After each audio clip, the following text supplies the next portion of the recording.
Evliyaullah'la ulamalar aytiye acele kare şeytan est diye iştensinizdim. Havluqmaq şeytanın işidir.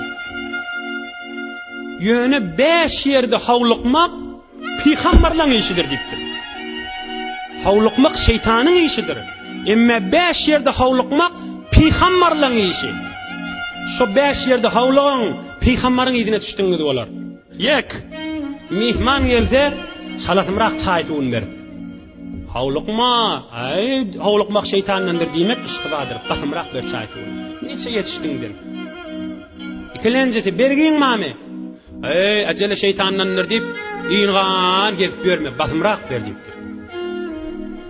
Üçüncü günah geçiptir. Hemmemiz günahkar. 40 yaşa varsam olur. İlla varayın. On diyme deyiptir.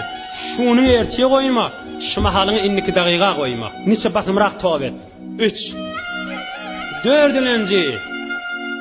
Dördülenci. Qıydın balığı olan molsa, yaşı yeten molsa, imanınla, amanatınla ınamlı adam gelse izdivacı bir havluqmalıdır. Havluq näme?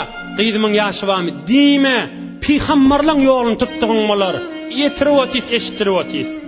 Ahirqisi bir merhum, bir imanlı adam, bir musulman adam, bir insan dünyadan geçenini ayırlanna batımrak cayla deyiptir. Havluq deyiptir. Näme için?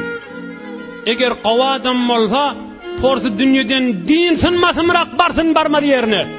Eger telek adam bolsa da qoy telekeligi bizim üstümüze yatmasın, gitsin qabrına başın batımrak. Bir de beşilencisi.